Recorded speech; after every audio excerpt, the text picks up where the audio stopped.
Do you believe you deserve to make more money? My palms are sweating thinking about it. But You're laughing, but you know what's not funny?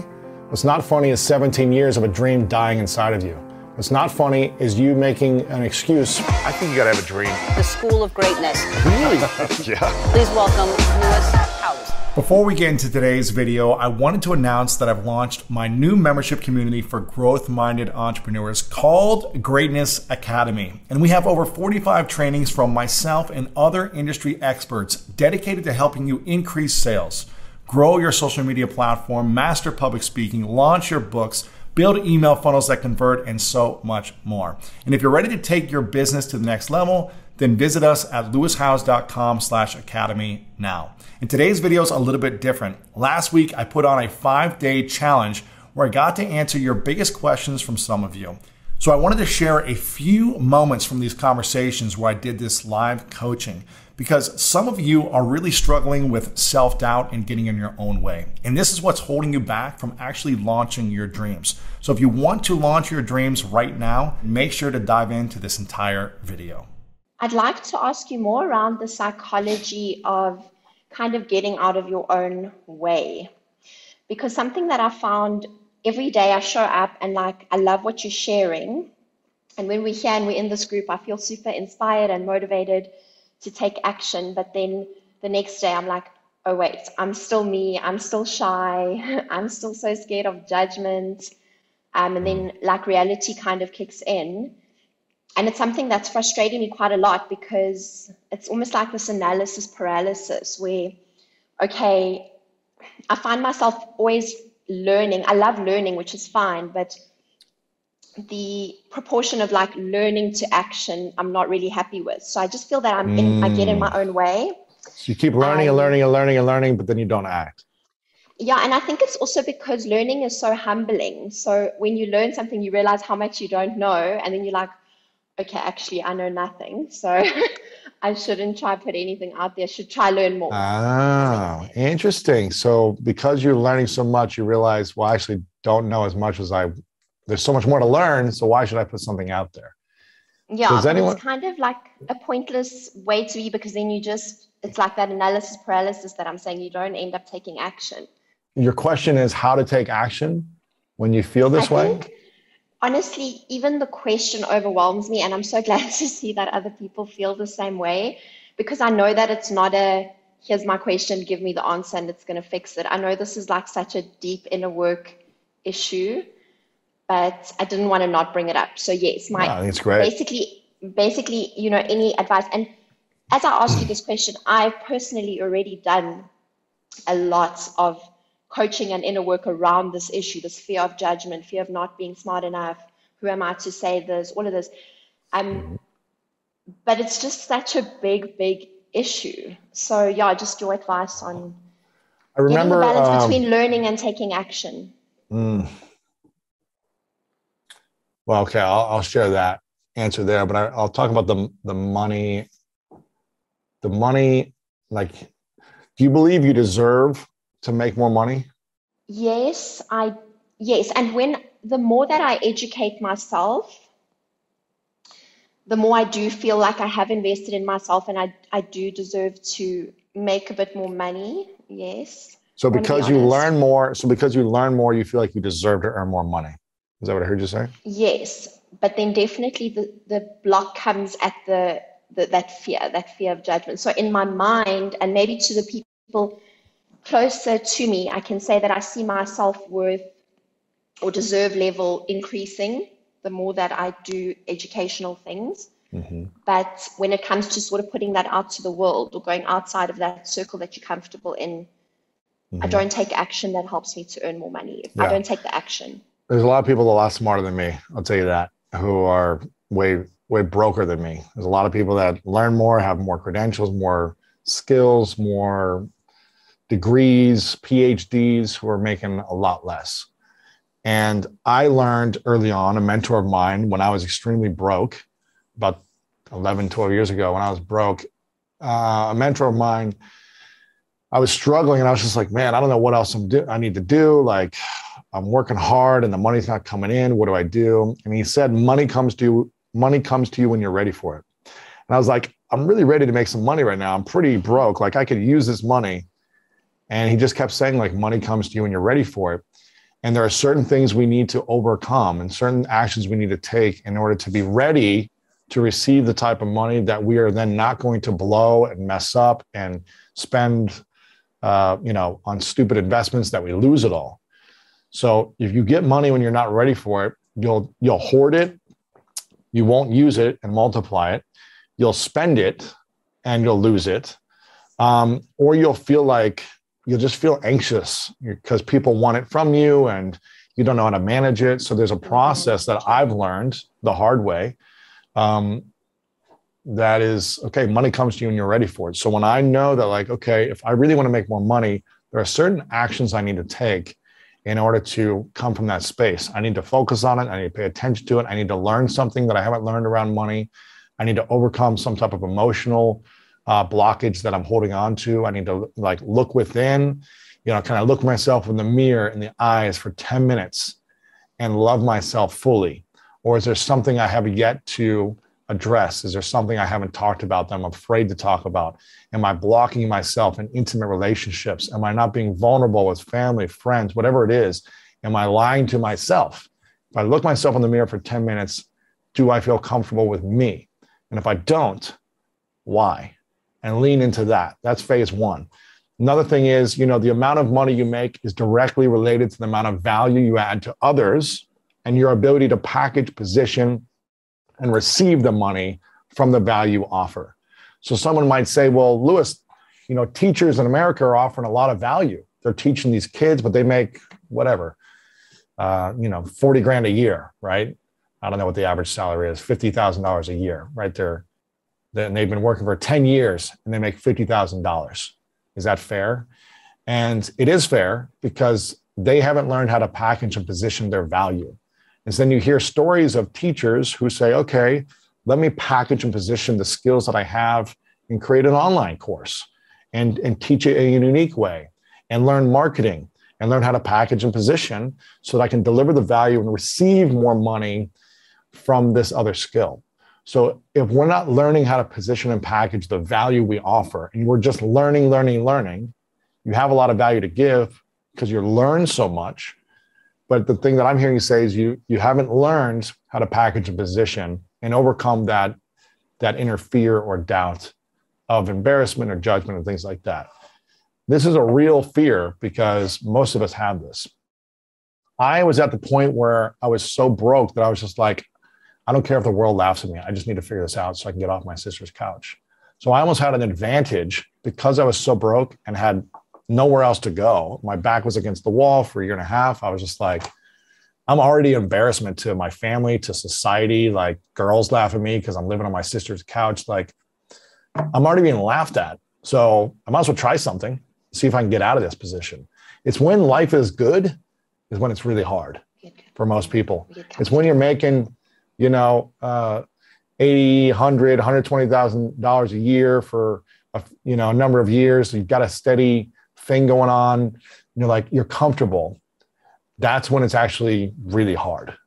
When there's a massive breakdown, it's easier because you're already in breakdown. Like you're already like going through so much. You're like, well, let me just take action and get out of this. It's when life is good is when it's hard because you're comfortable. And you've got to constantly put yourself in uncomfortable situations in order to grow. It's extremely challenging. You're educated, you're smart, you're attractive, you're talented, you have good friendships probably. You are constantly investing in learning. It's going to take you putting yourself through a number of challenges to get extremely uncomfortable for you to want to really start to grow exponentially. And this is why I always tell people, whatever the thing you're most afraid of, you want to create a 30, 60, or 90-day challenge every single day, putting yourself in the most uncomfortable, scary situation to face that thing until it becomes second nature. And I don't know what that thing is for you. I don't know if that's you going live every day on Instagram and teaching what you're learning, if that's super scary to you. I don't know if it's you putting on your own event. I don't know if it's you putting out I don't know. We all need to figure out okay, what is the thing that I've been resisting doing for a long time? And to me, just saying that, it looks like that's something that would be scary for you, right? I'm like sweating just by you proposing that idea. So you need to think like, is that the thing that scares you the most? Is there something else? Is it interviewing people? Is it you going live? Whatever it is, you need to think about the scariest thing for you. And you need to create a 30-day challenge for yourself. I can give it to you, but you've got to be the one to accept it and take it. And if it were me, I would say every day for 30 days, you need to go live for 10 minutes on whatever is the biggest platform you have. And you need to teach what you're learning. You need to actually offer value in a scary way. For me, this was public speaking. 10 years ago, I knew that if I wanted to impact more people, I needed to learn how to communicate with my voice, because I didn't want to speak. I didn't want to stand up in front of people. I could not do it. I was terrified to speak in front of 3 friends. I could do one-on-one, but if there was like 2 people looking at me saying, Lewis, what's your thoughts? Like I just couldn't do it. And you may think that's crazy because I'm here doing this in front of thousands of people and I speak in front of thousands of people on stage. And it's literally, I found a mentor. I think I mentioned this yesterday or the day before. I found a mentor with a model that I can mimic. And I do this in every different stage of my life. What's someone who I'm inspired by, who's done something that I haven't done that I want to do?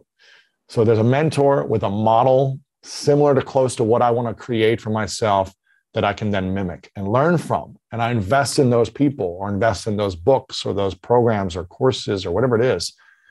And I learn the model and then I mimic for what works for me. And so when I did this, I could not speak, I kid you not, in front of a few people.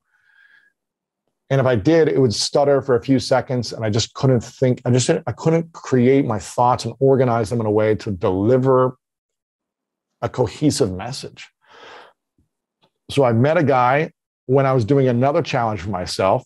I was doing a 3-month, everyday, immersive salsa dancing challenge for myself because I was terrified to get onto the dance floor. Terrified. I could not step a toe on the dance floor without freaking out, right? I was just like, I can't do this.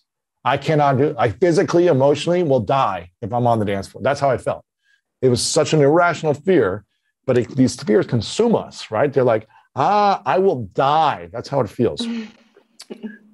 And I was in the middle of an immersive 3-month challenge for myself. I was 23 years old, terrified of salsa dancing. And I was like, damn it, that means I have to do this. And it took me a few months to actually get the courage to do it. But then when I started it, I was all in for 3 months. And I actually did it for a year pretty consistently, but it was a 3-month journey I gave myself where I said, every day I got to do this until I'm not afraid. And I made a fool of myself and it was embarrassing and I stumbled all over myself and it was miserable. But now I have the skill and the confidence to go anywhere in the world at any moment and go to any salsa club anywhere in the world and go. And every time I do this, I've done this for the last, 13, 14 years now, travel the world and find salsa clubs. I will go. I can't speak the language. I will look after the first song that I'm there. I'll look for the best female dancer. And I go, that's where I'm going first. I'm going for the scary, most intimidating place that I don't know. No one knows me. I don't speak the language. And I'm going to go ask them to dance. And half the time I get rejected. And I think, good, this is still scaring me. I got to keep going. I got to keep putting myself out there. And then I go find some other girl and I dance with her right next to the girl that rejected me. And I wait for her to ask me to dance with her. I say, I'm good, thank you, and I leave. I'm just kidding. I don't do that anymore. I did do that, though, for a while. So one of the things I did during this time of salsa dancing was I met a guy who was a professional speaker. I had multiple fears, so many fears. I was afraid most of my life. And I learned from him on how to do public speaking. So every week I was public speaking to learn this skill. For a year, this was a year-long challenge because I knew it was going to take me more time to master this. I couldn't speak in front of a few people. This wasn't going to happen overnight. He told me the model. He had a lot of success as a public speaker professionally. I said, what's your model? He told me the model. He said, you need to join Toastmasters every week for a year. You need to do this. and you need to put yourself through the discomfort, and you need to record it, and you need to watch how embarrassing you look. And this is the worst thing, to watch yourself stumble like a fool in front of people. It's horrible. It's miserable. But now, every week I had a coach. I watched myself back. I practiced and I showed up. And at the end of this year, I became a confident communicator. I still had a long way to go. I was not where I wanted to be. I was not perfect, but I could stand in front of an audience for 10 minutes and deliver a message. And that was phase one. Then it was, how do I do this for an hour? Then how do I get paid to do this? Then how do I do this in front of 1,000 people? How do I do? It's like always a different level of growth around our fears. But if you're not putting yourself through massive action on a daily basis for 30 days with this, it will always cripple you. And you'll never get the results you really want. It'll be slow growth. And so each one of us in this group right now, I dare you to write down the thing that would be the scariest thing for you to take on for 30 days. Maybe it's, for Taz, maybe it's going live every day on Instagram or Facebook or wherever is terrifying to me right now. In this context, I'm not talking about like going and grabbing a snake out of the tree or something, like that type of fear. I'm talking about the emotional fear of judgment, of criticism, of whatever that is for you. I dare you to write it down, and I double dog dare you to do it for 30 days.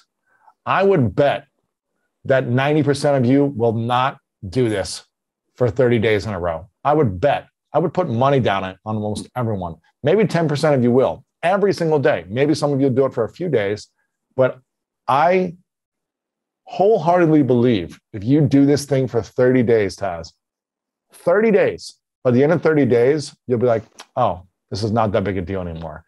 And maybe you won't get any sales and maybe you won't get results, but you'll build a belief that you haven't had before within yourself that'll help you do the next thing. And that's what everyone else here, I believe, will support you in learning how to package and position your value. Because you have value, Taz, you've got a lot of knowledge, but you haven't figured out the courage on how to package and position and put yourself out there. I had something that I'm grateful I learned how to develop, which was when I had nothing, I realized I have nowhere else to go backwards. Like I was already broke. I was already in debt. I already didn't have, I was just like, I'm not living my dream anymore. I'm injured. I was already like so many things that weren't going my way. I was like, well, let me get some courage then. Let me just do something. And it's when things are good is when it's actually the hardest. So I challenge you. And that's why I invest now, because things are good for me. I've got a good life. I'm grateful. I'm blessed because I've worked extremely hard to overcome my insecurities and my fears.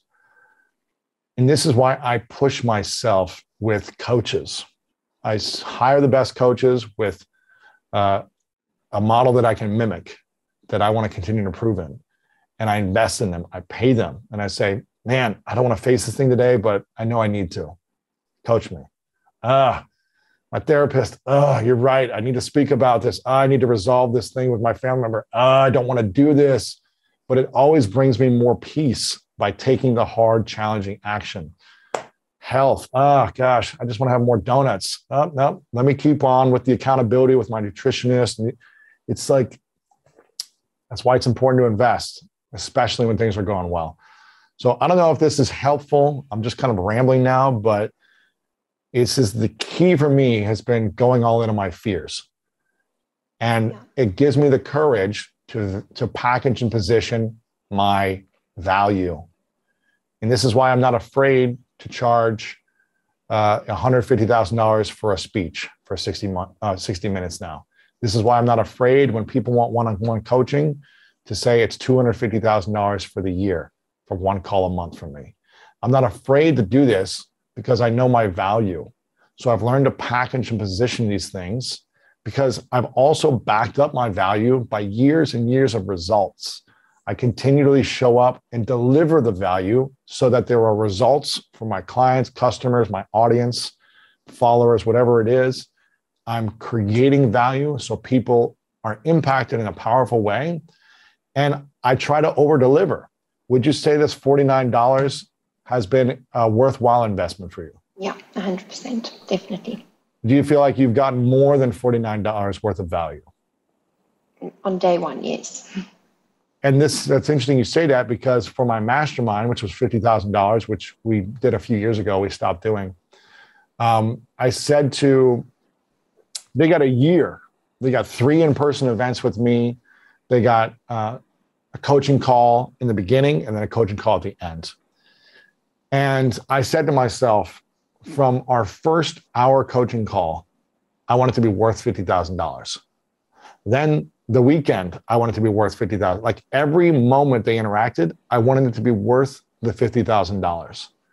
And so I learned how to deliver and execute the value so that every time I charged it, it was worth it. If they were willing to invest in actually doing the things that we were communicating and they took the action, it was worth the money. If you just sit here and learn and you don't take action, then maybe it's not worth it because you're not applying. So you have to apply what you learn.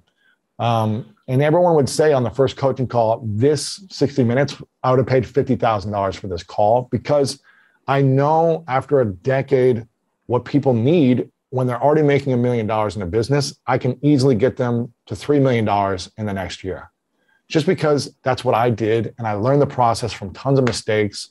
And so it's easier to go from 1 million to 3 million if you've got a little team, if you've got your business, if you've got an audience. It's super easy, actually. Now, it took me a long time to figure it out, but it's easy for me to show people the exact steps on a 60-minute call and actually help them do it in half the time that they normally think they'd be able to do it. Because I am perfectly positioned to help the person I once was. Just like I said here on this call, you become perfectly positioned to help the person you once were. And so because I'm able to see result after result with the clients we have come in, when someone says, Lewis, can you do one-on-one? I can say $250,000 for a one-on-one client. I know within 60 minutes that they would get their money back times 10 within a first 60-minute call. And then they would have the rest of the year to have accountability. So you got to look to see, like, are you doing the work to overcome your fears enough so you believe you are worth the value you're charging? Because if you don't believe it, then you're not going to be able to receive it. And money comes to you when you are ready for it. So what is the challenge that you've got to prepare yourself for and take on so that you feel ready to receive the money that you want? You're worth it. You're valuable. You don't need the money to know you're valuable, but money comes to you when you're ready for it. And you have to learn other skills in order to get it. Some people get it not by doing those things. They get it inherited, they win the lottery, but those are the people that you heard from study after study are the most unhappy, are the ones that blow their money, they get into drugs. They haven't learned the step of overcoming the fear, whatever their fear is for them. You got to become the Batman for your life. You know, the Batman was afraid of bats, and he said, I don't want to have this fear anymore. I'm going to go live in the cave. I'm going to go surround myself with these bats. They scare the crap out of me. I don't want to be in the darkness, but I need to be comfortable in this space constantly. And you know what? I'm going to make my identity the thing that I'm the most afraid of. So let me become a bat and embrace the fear and actually live the fear daily so that it doesn't affect me anymore. And when you do that for 30 days or 3 months or however long you need to do it, the fear will start to disappear. And you will start to see incredible shifts in your life. And I'm not just speaking to you, Taz, I'm speaking to everyone here. So hopefully everyone is listening as if I'm speaking to you, because this is the secret. This is the key to unlocking incredible growth and financial abundance, is going all in on your fear until the fear disappears. Does that make sense? Yeah, that makes total sense. Obviously, it's a little bit scary right now, but I think it is definitely what has to be. My palms are sweating thinking about it, but I know it's what has to be done, and I am going to do it, and I'm going to set myself a deadline. I'm definitely going to do it. But also, when you were speaking, what came up was a book that really helped me dealing with being uncomfortable, which was David Goggins' book. Can't Hurt Me. Yep. Yeah, so I read that and I opened my first business after reading that book. And yeah, so I just wanted to share that actually if it could help Mhm. anyone else because it really, really shifted things for me because I had kind of curated this life of comfort. Uh-huh. And reading that book just it got me doing things, so that helped. And here's the thing, like living a comfortable life is great. Like I'm not saying you have to like go on your fears and be uncomfortable every day. Like you don't need to do that. If you are happy with where you're at, then keep living the way you want to live. But if you feel like something is like calling you to create something more, but there's a fear blocking you, then that's the time to address the fear. Because if there's something calling you that you're doing that you're not putting out into the world and you're allowing some fear to hold you back from delivering value to more people, then you're doing a disservice to your creator, in my opinion. You know, if you are happy with where you're at and you're comfortable and you love your life and you don't feel that calling, then cool. Like keep living your life. But all of you are here to learn to grow in a different way. And so I'm assuming, Taz, there's something that you want to express to the world that you haven't yet expressed. There's a reason you keep learning and developing because you want to help people. You want to add value in some way, right? Yeah, I definitely have a message that I want to share. And I think what resonates so strongly with me is I think I've heard you say twice during this training that if you were to die tomorrow, you'd feel happy that you feel you've done the most with your skills. And at this moment, I don't feel that way about myself. So I just don't feel that I'm doing my absolute best with my skills and talents that I've been given. It's like a little bit of a hard thing to obviously express and say, but if you look yourself in the mirror for 10 minutes and stare into your eyes, what would you say to yourself at the end of the 10 minutes? Like, what would I say? What would you say that you haven't done, you're not proud of, or that you feel like something's missing, or you feel like something's lacking, or you're not on the pursuit or creating something you want to be doing? What would you say to yourself if you looked yourself in the eyes for 10 minutes in the mirror? At the end of that 10 minutes, what would be the thing that comes up for you that you're not proud of? Just not being as useful as I feel I could be with the skills and knowledge that I've firstly been given and secondly been acquiring. Yeah, it's that, like, not doing your best. I don't mean this in a competitive way.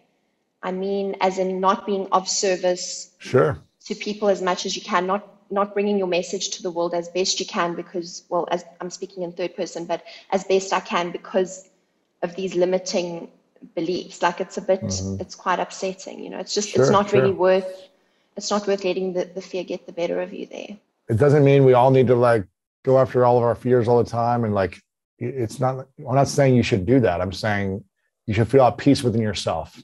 And if you look yourself in the mirror and you feel like you're not at peace, what is the thing you need to address? That's what I'm saying here. Yeah. I want people to feel fulfilled and peaceful. Yeah. So like with what you're saying, for me, I just want to, every single day, I want to feel like I've done my best. And because I feel like I'm holding part of myself back, I can't with an open heart say that like I did my best today. So what would it take for you to actually give your best? I think that a big thing that sticks out, I've heard it before and you said it in this training, is to not focus on myself. So not worrying about, oh, I'm not smart enough for him, I had to say this, but trying to shift more to how I can add more value to other people. This is the theory, but obviously I've not mastered it. How long have you been thinking about this? How many months or years have you been thinking about this? 10, 12, like a long time. 12 years you've been holding on to something and thinking about this. Yeah, in different mutations, I would say. Yeah, different. How much longer are you going to hold back from sharing your gifts with the world? Why don't we start with the 30-day challenge? And after that, I'll either totally regress and just go back to, I'll just delete all my accounts, or we'll have a breakthrough and then, so let's maybe. What's your intention with in life? What you want to let go of, what you want to create, how you want to impact people? What's your intention? As in a mission? What's your intention? Do you want to let go of this fear or shame? Do you want to Okay. serve more people? Yeah, so in terms of letting go, I definitely want to let go of judgments, self and others. In terms of sharing, I kind of want to share the message that you get to create your dream life, Are you regardless doing it for of, yourself? I believe I am, Okay. compared to like where I started, yes. Right.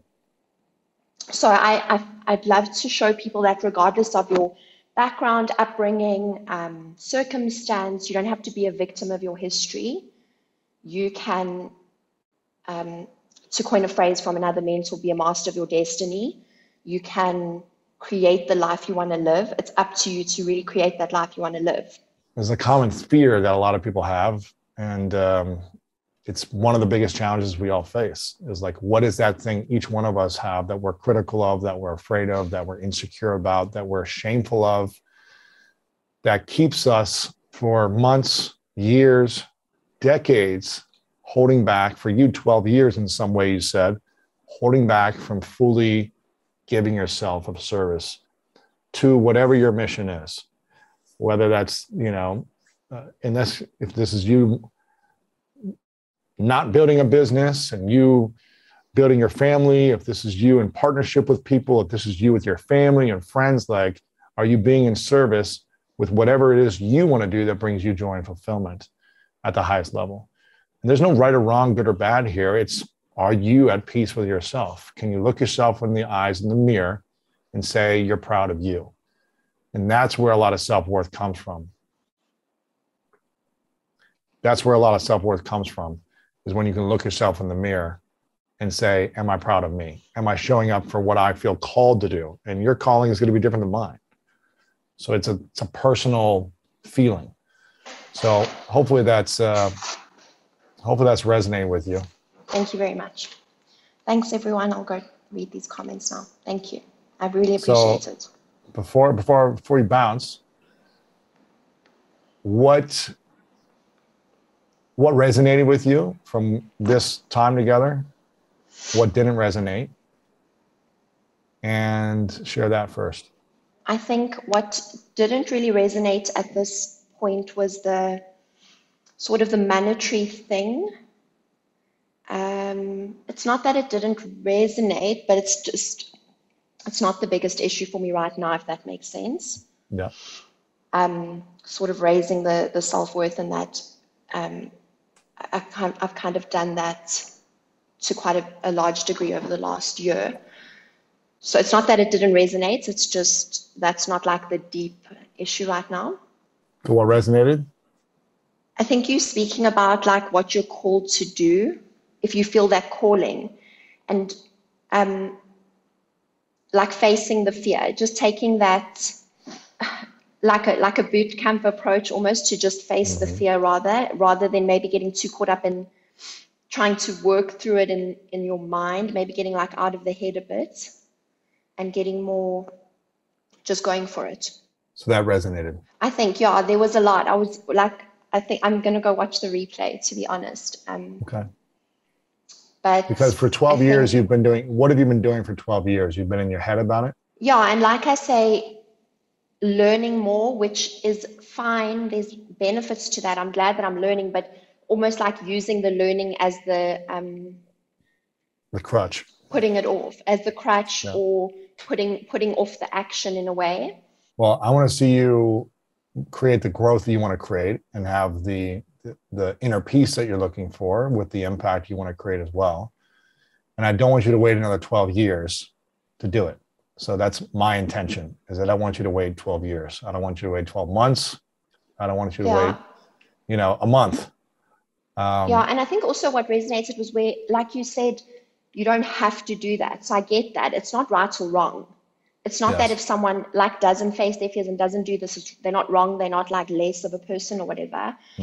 But in terms of what is important to me, it is very important to me that I can overcome this and take this action. So just seeing that also go ahead. No, just seeing that it's not someone who doesn't do it or someone who's not taking that hard road. It's not wrong. Or when you Right. said you can live a comfortable life, that's fine. I Absolutely. realized like, oh, you can, I guess. That's fine too. So not having that judgment around that, but just really following what you feel your soul wants, what you feel called to, Mhm. what you feel you want to share. Yeah. And we're all at different seasons of life too. Like, in 10, 20 years, maybe this isn't my mission anymore. Maybe I don't feel like I'm supposed to do this. There's something inside of here that's like, you're supposed to do this. And then I ask myself, okay, am I supposed to do this? Is that calling coming from ego? Because I feel like I want to make more money, or I want like people to love me, or I want a bunch of followers so I can feel like good about myself. Or is this coming from a place of, no, like I don't know. I just feel like I want to serve at a higher level. I feel it keeps coming to me over and over. I keep hearing this voice for years, decades, whatever it is for some people. And I got to do this. We don't know the mystery of why we're supposed to be here and what we're supposed to do sometimes, but that's what my calling is to me. And I cultivate that by listening to it, by meditating, by reflection, by feedback, by therapy, by processing, by dealing with shame. Like I process things so that I get rid of the noise in my head so I can hear what I'm supposed to create. If I wasn't processing those things, I'd be chasing money to feel good. I'd be chasing whatever, girls to feel validated. I'd be chasing followers to feel like I'm enough. Okay, like, because I'd have the fears in my head. I'd be like, I need to calm this. Let me just go make something and have it. Now I can feel better. And then I still don't feel better. Let me get more and more and more. And this is why it's important to be able to process our emotions, to process our pain, our shame, our insecurities, to face these things so that we can hear whatever is coming through us. For me, that's very important to do. And when I feel overwhelmed and stressed and confused and in fear mode, I know that's time for me to reflect, to go talk about it to someone, to work out, to meditate, to take a walk, and be alone and listen. And what is it that I need to hear? What am I not doing? Why am I not feeling good? Why can't I look myself in the eyes right now? Is there something I'm not saying? Is there something I need to be doing that I'm not doing? Am I out of integrity? It's a process of reflection, a process of communication, and then action. And it's never going to be this perfect thing, and you always have it figured out. Like there's always some breakdown somewhere. But at the end of the day, I look myself in the mirror and I'm proud of who I am at this moment.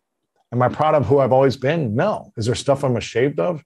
Absolutely. I wish I didn't do all the time. But I don't hold on to them. I don't beat myself up about it because I'm proud of how I continue to evolve and grow and process today. And so that's the process that I think is important for each one of us. And I know this was about monetization, and this was not supposed to be figuring out self-worth conversations here, but unfortunately, they're all connected. Unfortunately, they're all connected. And so I can tell you the strategies of packaging and positioning and all this stuff. But if you don't believe you are worthy, the money will not come to you until you're ready for it. And that's why for me, for many, many years, I put myself through these challenges of, okay, what is my fear right now of this season of my life? What is my insecurity? What am I ashamed of? What am I worried about? The judgment of other people. Dang it. That means I need to go do this. Okay. What's my challenge? What am I going to give myself? What feels really scary for me? I really don't want to do this because it's so uncomfortable. But that's when I know I need to lean into that thing. You get more comfortable doing it once you've done it once. I've done so many of these challenges for myself. They're second nature for me now because I am comfortable being uncomfortable.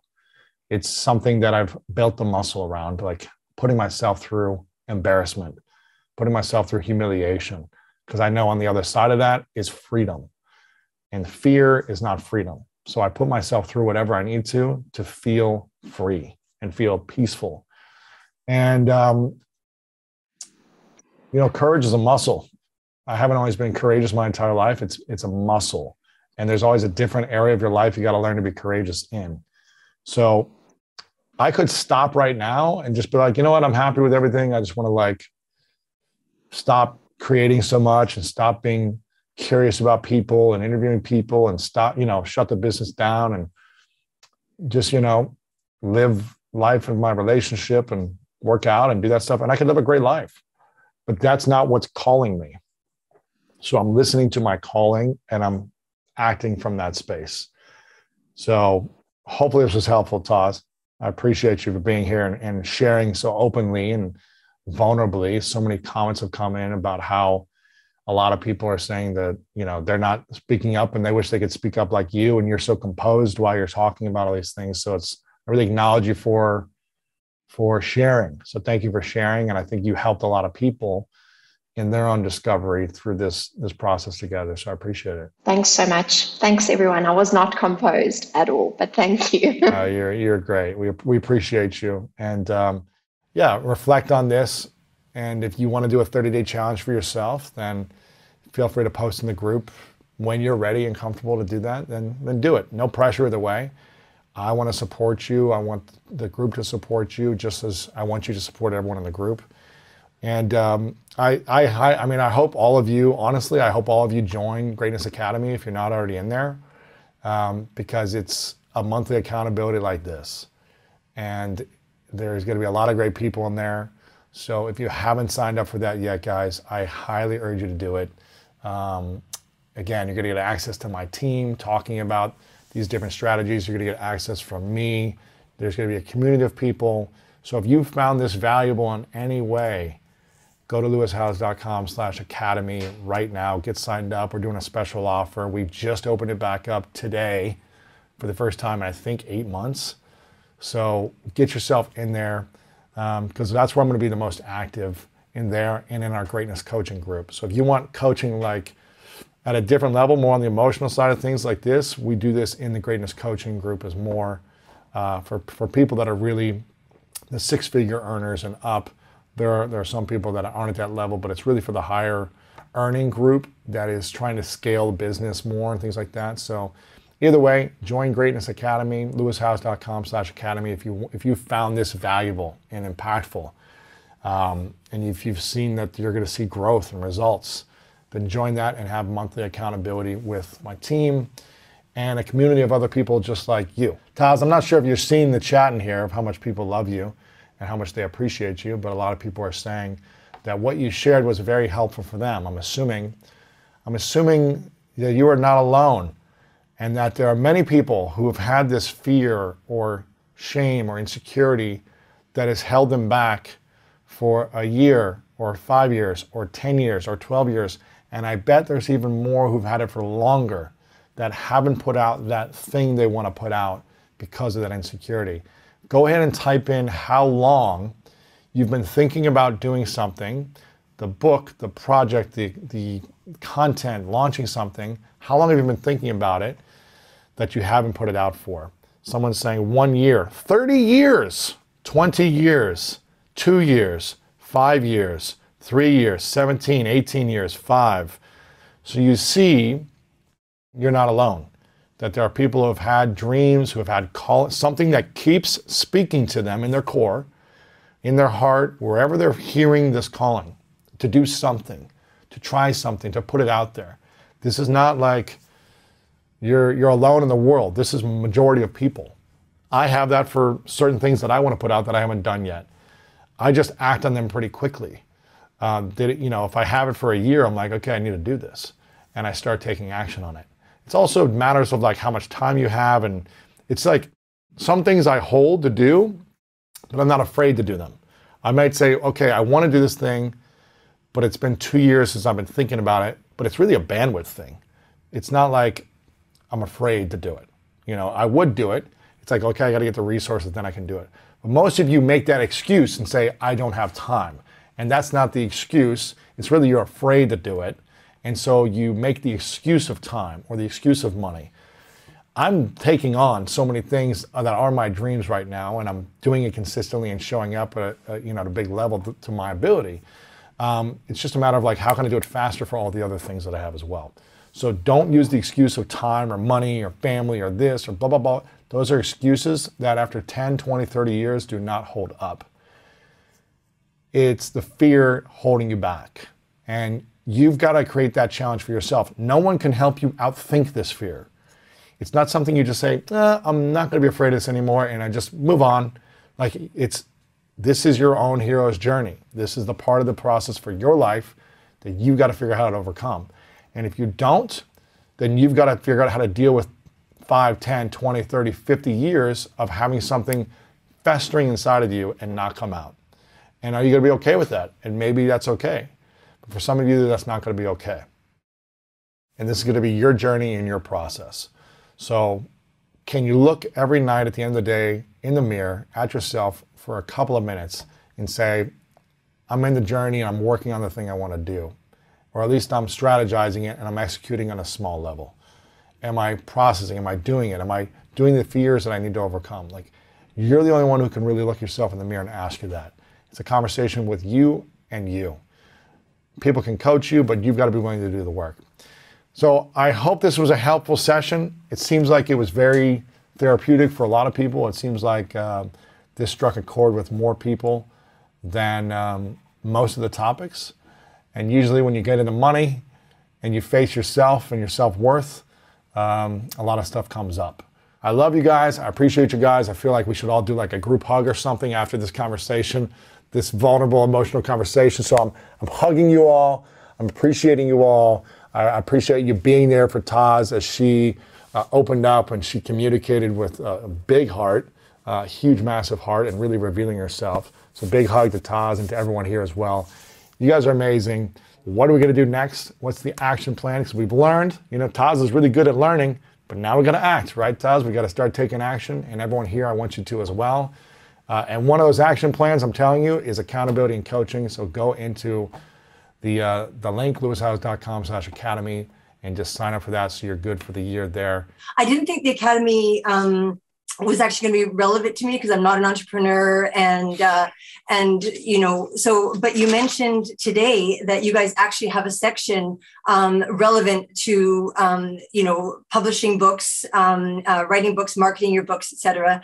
And I've already got enough content of original quotes and poetry and everything. So I can probably get 3 books published before the end of this year with my own photography as well.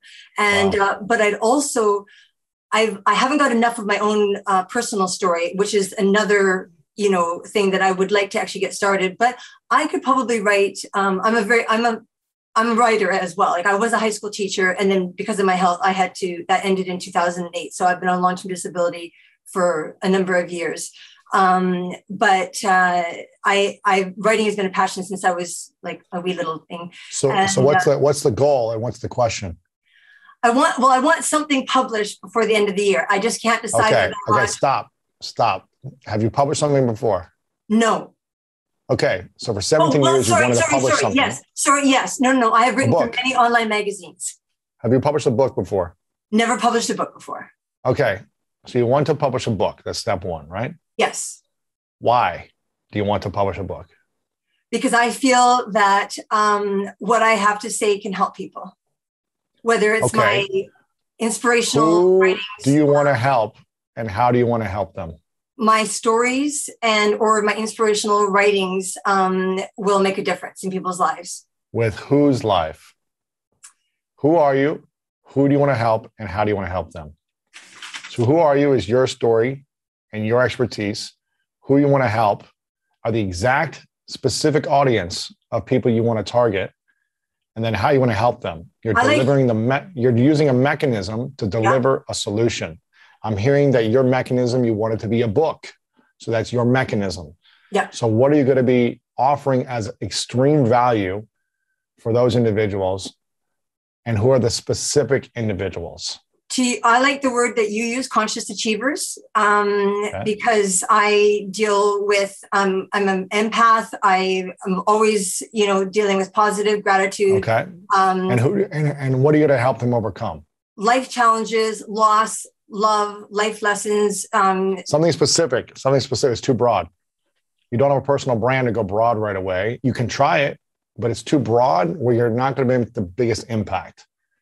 You can try it, and maybe you'll get a few sales, but you want to talk about so many things, it's hard to really put that out there. Again, I don't want to say you shouldn't do it, but I want you to get maximum results if you're going to do it. And if you're just like, I don't care if anyone buys it, I just want to do this for me, then do it.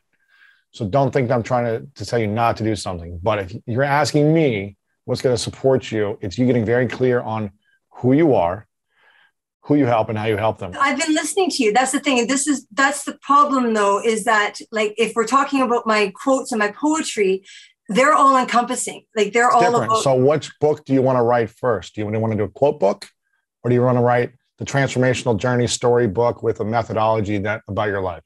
The quote book could be done tomorrow. Why have you waited 17 years to do a quote book? Well, I guess, because I don't know. I've been doing other things. So if the quote book can be done tomorrow, yeah, and it's something you want to do, then why are you not doing it? Well, no, I've been dealing with other things. I've been doing other. Okay, I have been doing other things. So this isn't important enough for you. It's not a big enough. It's not calling at you enough. Then I guess if you cared about it, why would you keep resisting it? I guess because now is the time that I have finally decided that this is what I want to do. Okay, so you've gotten clarity now. Yes. So it wasn't always clear before. Got it. No. So now you're clear that you want to write a book and you want to help people with your books. Yes. You've got a few different options for books. So you're trying to figure out which book to do first. Yes. Are you asking for permission or an opinion? I'm asking for an opinion because all I kept hearing from you the whole time this week has been narrow your audience, narrow your audience, narrow your audience. And when it comes to even the book, it's broad as well. And I think that it still will be conscious achievers, but it'll deal probably more with overcoming an obstacle and loss, and just keep persevering, regardless.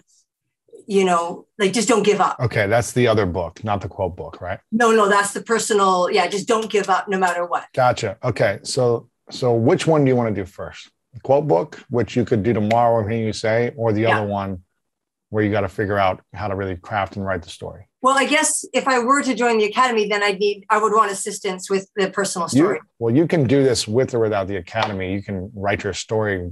We're not a book process, accountability for writing your book. Yeah. You're an accountability for helping you accomplish your goals, and you stay accountable towards the action steps you need to take. Okay. We have a process for how to write your book in 30 days, but I'm not here walking you through step by step and holding your hand every day. Did you do the book yet? Did you write the chapter? This is something you got to do.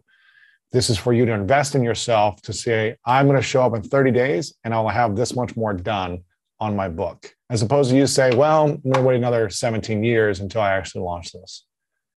So do you invest to pay attention because you paid investment in something to actually stay accountable towards your goals? That's what this is about. Whether it be building, and then you're going to need to build your personal brand to sell your books. You're going to need to build an audience. So this is going to help you on all these things, building audience, staying accountable with your goals. But you need clarity on what you want and why you want it. And that's the work that you got to do. I can't answer this for you. You've got to figure out within you, you got to clear your mind and say, what is it I truly want? And you can start with either book. It really depends on what matters most to you. If you want to get started on the quote book, and I think you need to publish something. If you're asking my opinion, the quote book seems like a great place to start. It's less scary. You have all the material. Yeah. You can put it out there. You can reach a broader audience right away, or you could narrow the audience and say, this is for women going through tough times. You can do anything you want there, and you can go broad if you want to with the quote book. But then you got to figure out how you're going to sell it. And you need an audience, or you need collaborations, you need partnerships, you need to learn all these things. We teach all those steps in the academy.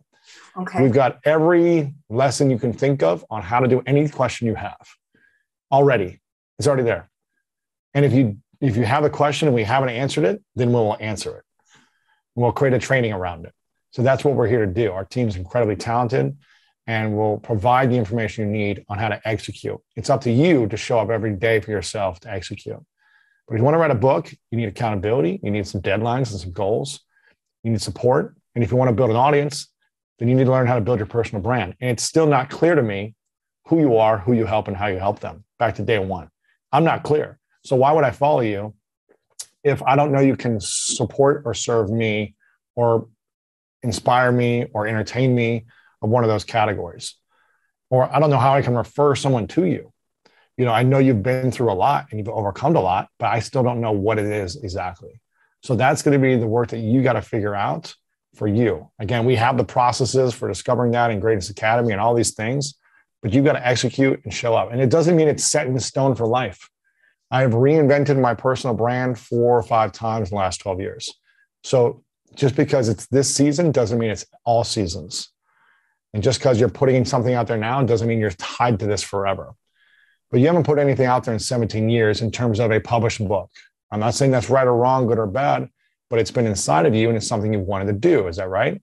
Yes, but I've been doing other things. I get it. You've been publishing online and all these things, but you've had this thing that you've wanted to do that you've been resisting for 17 years, you said. Maybe unless it's only been 5 years.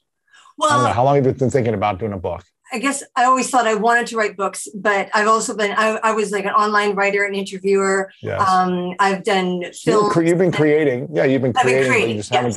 haven't done the book yet. I just haven't done the book yet. So it's not like you haven't done anything. You've been doing a lot. I've been doing a lot. But now this is still showing up inside of you and it's calling you. It's been calling. So you just got to ask yourself, are you going to be happy until you put that out there? No, that's why I think that this is why this has been the timing now. Everything is coming into alignment now, and the time. So what would it take for you to launch your quote book by Christmas?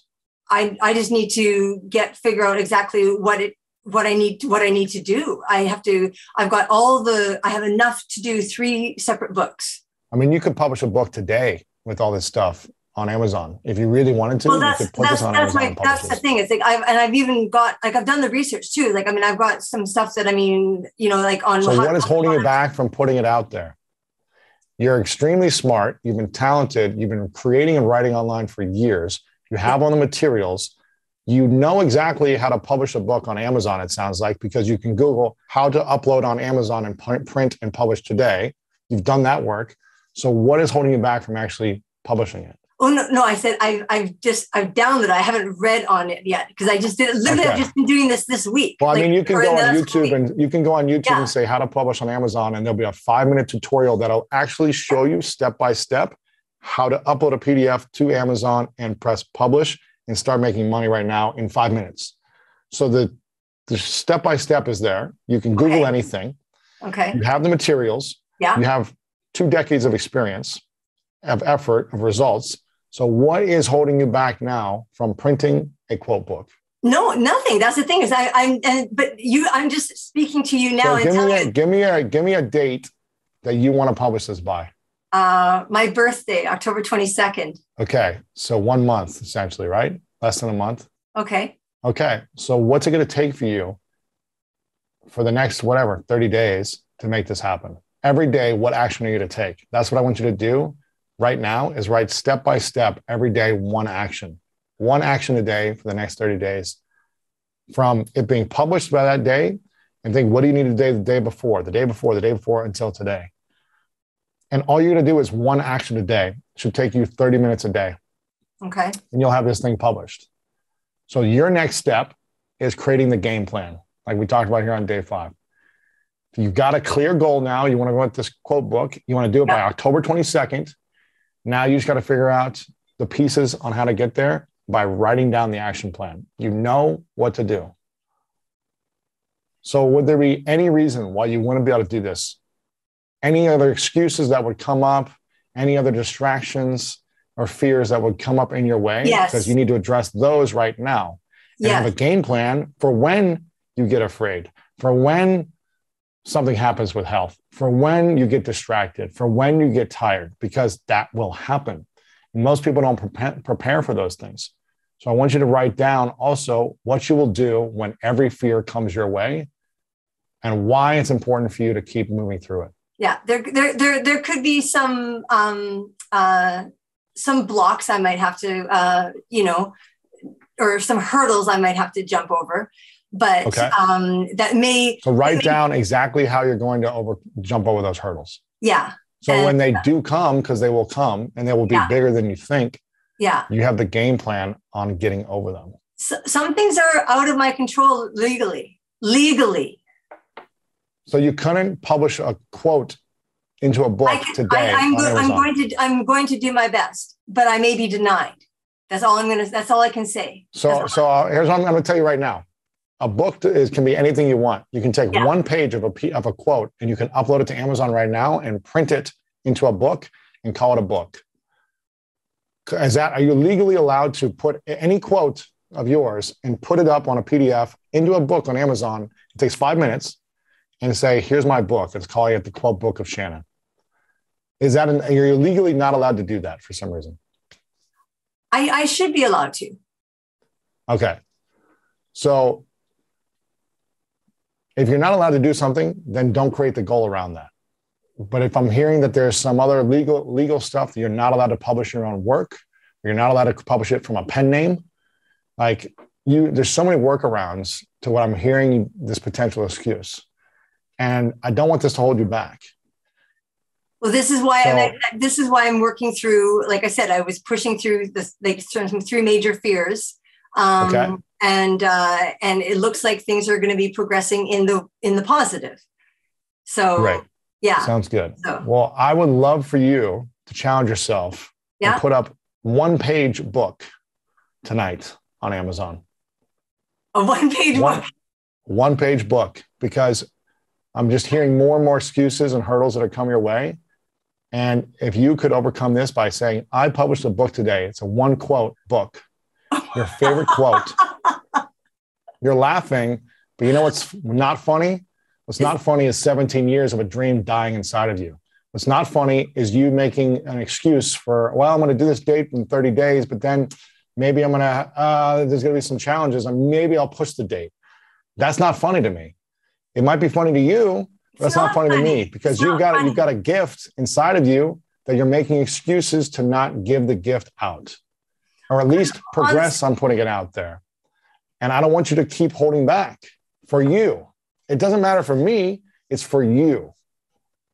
So whatever you need to do, strategize or execute to start putting yourself out there, a 1-page book for me is a brilliant idea, because it'll actually give you the courage to say, I did the action. I put out a 1-page book. I don't know anyone who's got a 1-page book. Maybe it's the greatest idea in the world of book marketing. And you get 1 sale. Get 1-page book and get 1 person to buy it. I bet 10 people here would buy your 1-page book if you did it today. I dare you, to do a 1-page book on Amazon and call it Shannon's Book of Quote. Shannon's Book of Quote. There's 1 page and 1 quote. Okay. I dare you. I challenge you to print it today. I will. I challenge you to go on YouTube and type in how to upload my book to Amazon and see 1 million tutorials, and then actually print it today. I dare you. I dare you. I don't think you can do it. I don't think you have the courage.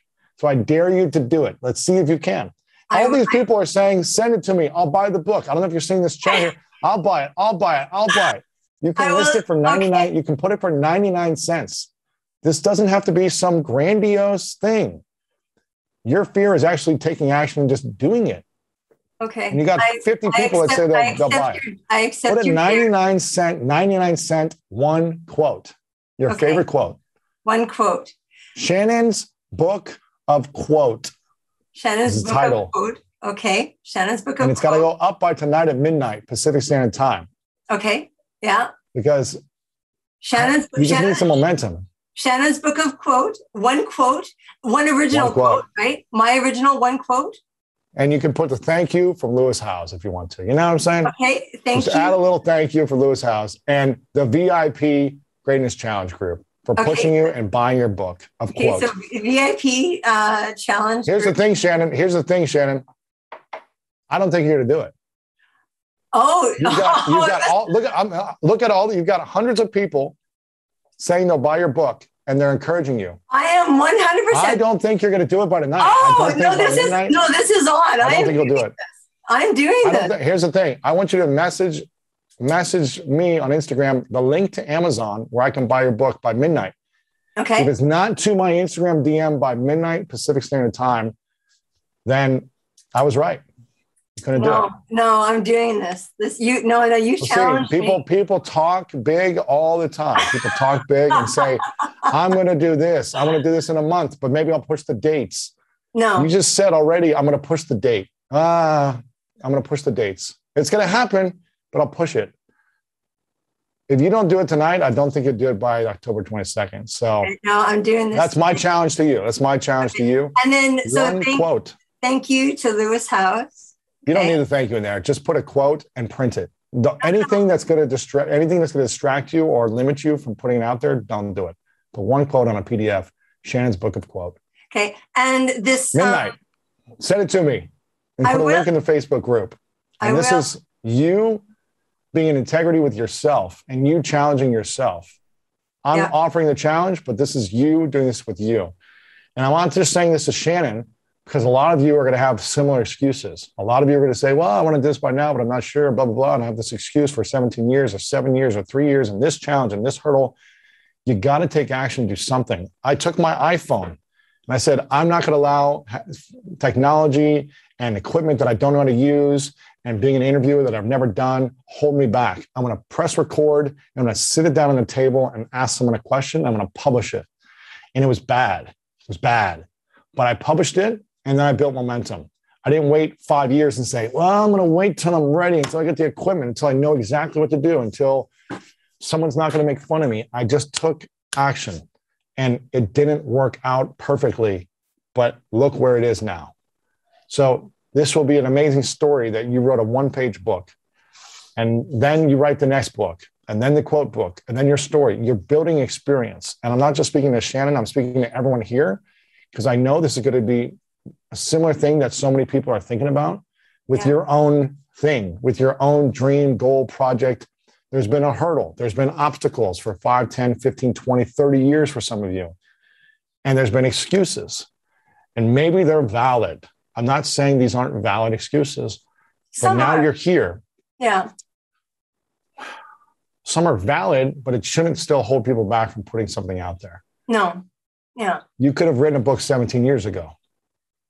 I'm not saying it had been Shakespeare, but I'm saying you could have written a book. My first book, you think I'm super proud of my first book when I look back 12 years ago and look at my LinkedIn book? McKenna, will you grab that book on the shelf, the LinkedIn book real quick? This book I wrote 12 years ago is not my best work. I'm telling you that right now. But I think I sold like 7,500 copies and I printed it on Amazon 12 years ago. I was 24 years old. I should have no business writing a book as a 24-year-old who took 7 years in college. This is a stock image that I got. I probably stole this image, if I'm being honest, or maybe I paid $20 for this. Look how horrible this image is. Do you see this? This is a crappy $20 image from Google stock image. A horrible font, and that's it. I even put the logo thing in the last part of my name. Do you know how tacky and lame this is? Do you know how horrible this is? Do you know how ugly this is? Do you know am I going to find something like that on Amazon now? You know how not cool this is? I put like a little photo of myself down here. Look at this. This is like, I got a little barcode. This thing is not fancy. It looks like a cheap PDF. And I sold 7,500 something copies. And it's not even 100 pages. It's big font. It's like massive. I'm taking screenshots in here. It's not even 100 pages long. Okay. But you know what? Of all the people talking about LinkedIn, I had the courage to put something out there. It wasn't perfect. It wasn't amazing, but it had great value inside. I'm proud of the value. I'm proud of like the content. It was powerful and it established me as a personal brand. And if I didn't do this, I wouldn't have been able to write the New York Times bestseller. I'm telling you right now. Yeah. If I didn't do this, the New York Times bestseller wouldn't have happened. This gave me a step with the size of audience I had to put myself out there. I was taking boxes and boxes of books around the country on buses, on middle back seats of Southwest planes for $47 a trip, and carrying boxes and taking them to events and selling them one at a time because I didn't have the audience then to try to make a little money. And I'm building reps that way. So this was not perfect. It's not fancy, but I printed it 2009, 12 years ago, when I shouldn't have been able to be a writer. I didn't have skills. I almost flunked English. You understand this? In high school. So I have every excuse that I could have said, as much as you. The difference is I didn't let those fears hold me back from doing this. And then it allowed me to write 2 other books, and I'm going to write more books. And I'm not a writer. That's not how I identify as. You are. But there's something holding you back. Just like there's something holding everyone back from whatever it is they want to do in this group. And it's not okay for you anymore. Not about me. It's not okay for you anymore and everyone on here. And again, whether you sign up for Greatness Academy or not, it's kind of irrelevant to me. I want you to, because I want to be able to scream at you in a loving way every month and be like, what are you doing? Step up. You said you were going to do this. Now, where is it? You're out of integrity with yourself, not me.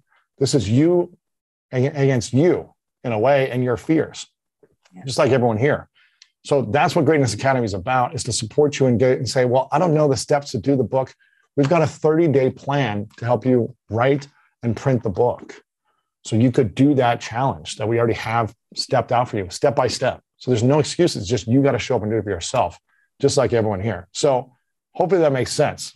Yeah, it does. And so I don't even want you to speak anymore, because if you're actually going to do this challenge by tonight at midnight, you need to go right now and do it. How am I supposed to watch the rest of? I got another hour with you guys. Then you got to do it right after this.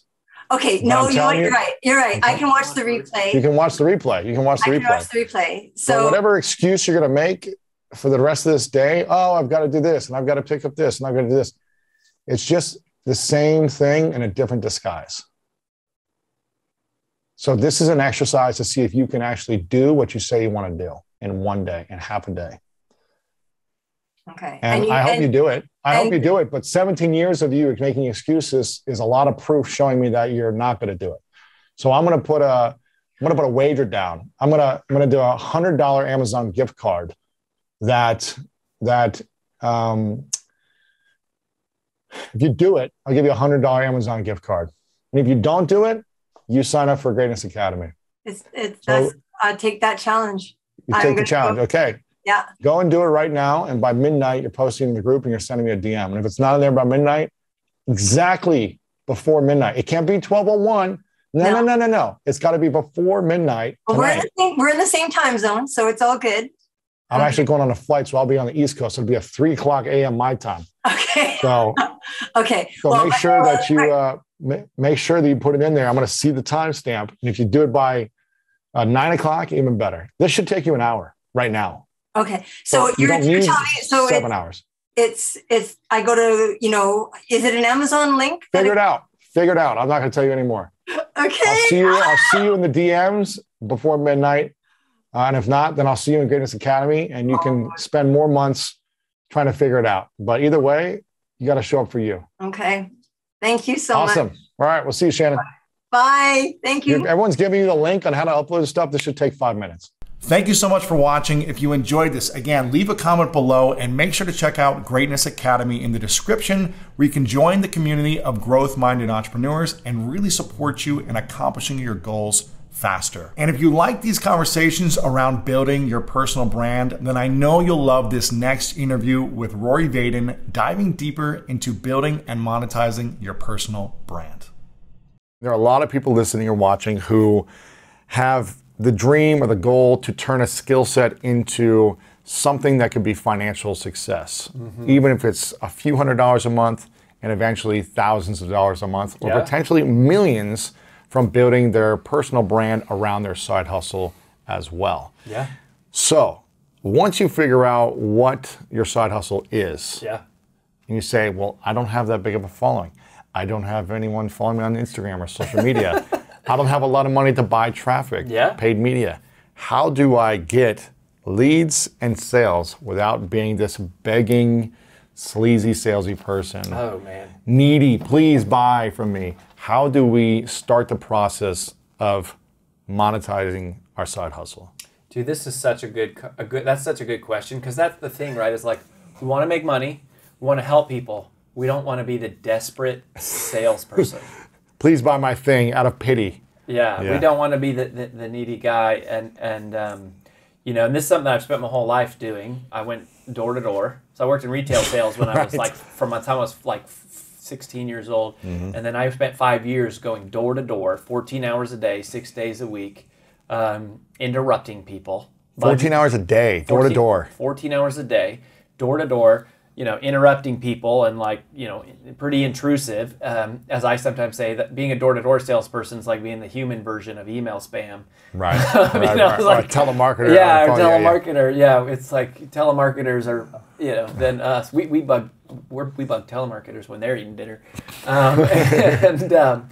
And then, you know, we built a sales coaching company to 8 figures, teaching salespeople how to sell. How do you generate leads? And then brand builders, we do more like marketing and digital lead generation.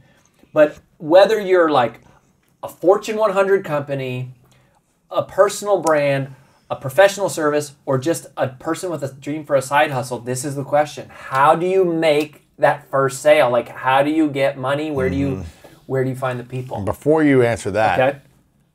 what was the greatest lesson you learned going door to door for 5 years? About yourself and about selling in general. You know, there was this thing that we used to say all the time, that the answer's behind the next door. You never stop. There's always another door. Yeah. You just you'll find the answer in the next place. Yeah, it was always like, but that part of it, I think actually is good, because this is true about sale. I mean, a part of the good news for both marketing and sales is that they are both a numbers game. They are a numbers game. It's not like it won't work, right? Like you have the fear, like, is anyone going to buy this? No, somebody will buy, no matter how bad you are or how crappy your thing is. If you talk to enough people, which is not what the goal is, but that people will, they really will buy if you keep going. The truth about most sales is people think of it as like combat, like, you know, I either have to put the magic marketing words on the page, or I need to say like the voodoo mind trick to like convince you to buy something, and then it's kind of like this battle, and it's more like an Easter egg hunt, where it's like there is some number of eggs out there in the field that have candy in them, and no matter if you did anything or not to deserve candy being in there, they're just there. You just have to go find them. And there's a lot of empty eggs along the way. There's a lot that you're going to open and it's empty, and so that is one part of it. But the biggest problem, the biggest problem that people have in selling is that they're self-centered. The reason we don't sell more is because we're focused on how do I make money, you know, how do I convince people, and we approach it wrong. And I would say that sales has been taught wrong, done wrong, promoted wrong. I mean, you know, we're big fans of cleaning this up and changing the way that people think about it. I think we're also self-centered in the fact that we're afraid of people saying no and how it will make us feel about ourselves when they say no. Absolutely, yeah. When I say self-centered, part of that is kind of like you know, I don't necessarily mean selfish, like I'm going to take in for me instead of you, although there's a part of that where it's like, you know, the sale is convincing people to buy something they don't want, right? That's not what we're into. Right. But it's also, fear is self-centered. Fear is extremely self-centered. Oh, man. You only feel fear when you're thinking about yourself. You know, we say there is no fear when the mission to serve is clear. When you're focused on helping someone else, you're not worried about it, right? I mean, it's like if there's a car accident and someone's on the side of the road, you run up to them, you're not thinking about how does your hair look and, you know, or your clothes or your, you know, is your outfit cute? You're going to help somebody. We're always at our best when we're serving others. Yes. And one of the magical powers of service is that being focused on service releases our insecurities. It's so true. This is something I learned speaking on stages. I said there's probably different levels to my speaking life. There's the 13 years ago being terrified to speak in front of 3 people without stuttering and sweating and being nervous. in me saying, okay, I need to go learn how to get some reps speaking in front of people so I'm not nervous. Yeah. So I joined Toastmasters, which you famously got second in the world for. I love how you Toastmasters. famously bring that up every time we talk about second place in the world. Second place at the World Championship of Public Speaking. True story. No big deal. And I did that for a year, and I gained confidence through the actions of repetition, of showing up, of preparing, of reviewing my speaking film, and just improving through reps over time. Yeah. And I remember for about 7-8 years, I was getting now paid to speak for my credibility, for my expertise through LinkedIn and everything else. And I would still get nervous for a week before a big speech. Then I got better over time, and it was like, okay, it's only 2 days before I'm nervous. Then it was a day before. And I remember it stayed a day before, but it wasn't nerves of excitement, it was nerves of insecurity. Yeah. It's like, I'm afraid of what people are gonna think about me. And I remember asking a coach of mine that I had hired for a while, it was a good friend of mine, and I said, I'm about to go on stage in an hour, I don't know why I'm still so nervous. Like, I've been doing this for 10 years, shouldn't I be over this by now? And he said, because you're focused on the way you look, not on serving other people in the audience. Yeah. And the moment, exactly what you said, the moment you start focusing on service, knowing that you will probably forget something, you might make a mistake, and not worrying about those things, know that something might happen that's not perfect, but when your heart's on service, it's hard to be nervous, as you say. Isn't that something you said? Yeah, years ago on our very first interview together. Yes. But yeah, that's it. And so somebody watching right now, it could be like, okay, well, like, how to make the money? Like, how do I get the lead? Yeah. But this is how you get the lead: is you serve first. So in a digital world, Yes. you provide value first. Value. Value. Give out. It's the 3 E's, right? Yes. You're putting out content that is either educational, encouraging, or entertaining, and typically some mix of all three: educational, encouraging, or entertaining. And the digital marketing strategy that we employ at Brand Builders Group for Rory Vaden Personal Brand, and for all of the clients that we work with, that we teach these personal brands, is teach everything you know for free, one bite at a time, but in all random order, right? So it's not packaged in the right order as you would have in a book or a course or a workshop or an event. Right. We've said this before. People don't pay for information. They pay for organization and application. Yes. And we have a thing called the services spectrum, which basically says, information is down here, it's free. Organization is here in the middle. You can charge a little bit, like in a course or a book or like a membership site, but application is up here at the top, which is like a coaching program or consulting, like done for your services application. Information is social media, podcasting, blogs, YouTube videos. Yeah. People don't pay for information, but you're just giving them bite-sized chunks of information. You're teaching everything you know, but not all at once in the right sequential order. People pay for the right order. That's organization. I mean, we tell. One of the reasons people hire us at Brand Builders Group is because we have a very set curriculum, the Brand Builder Journey, and we say, look, one of the biggest problems with personal brands is that people do the right thing, but in the wrong order. They're like launching Facebook ads the first month, and it's like, that's step 76. You're like, you skipped all of this. They don't have a funnel yet, so they're launching it to nothing. Yeah, you're driving it back to nothing. Yeah. You're spending all this time on social media driving back to nothing. So the first thing is find your uniqueness, figure out what you're good at, then extrapolate that into a product, create your service, your product offer. You may already have that. And then after that, it's like, okay, how do I drive traffic? If we're and there's two worlds here. When I think of marketing and sales, I think of the online world and the offline world. And we've done both, which is rare. Most of the people have done one or the other. And it's like I've done the door-to-door thing. I worked for a startup IT company doing inside corporate B2B phone sales. Then when we started our former company, we did phone sales like B2B for like small businesses, and we did free presentations and we sold. But the fastest mechanism to generating a lead is to do a free presentation demonstrating your value, your expertise. It's giving people a sample and then offering them the next step. Yes. Here's what it is. It is the food court. When you go to the food court. Want some orange chicken? And the orange chicken on a stick. Man, tastes good. I want the whole thing now. It's a sample, and if you want more, Man, I'm right here. C's candy gets me every time. Get you a free piece of candy, just go into the store, and you're like, ooh, I want the whole box. Yeah. I mean, it's, and it's a free presentation. You could do this through many different mechanisms. It used to be free workshops in person. Speaking, and by the way, like, when At I say local events. this is what everybody does. Like, this is what Jim Rohn did, and Tony Robbins, and Brian Tracy, and Tom Hopkins, and like everybody in the personal development industry, they used to go do, which this is how we built our former This company. is what people in real estate industries do. They do it. They teach at a free seminar. Free seminar. A 90-minute live free training. Financial advisors do this. Yes. Come to my free dinner Yeah. presentation on 10 keys to retirement. Why? Because it works. Yes. Like, you're giving value and you're leveraging the law of reciprocity, right?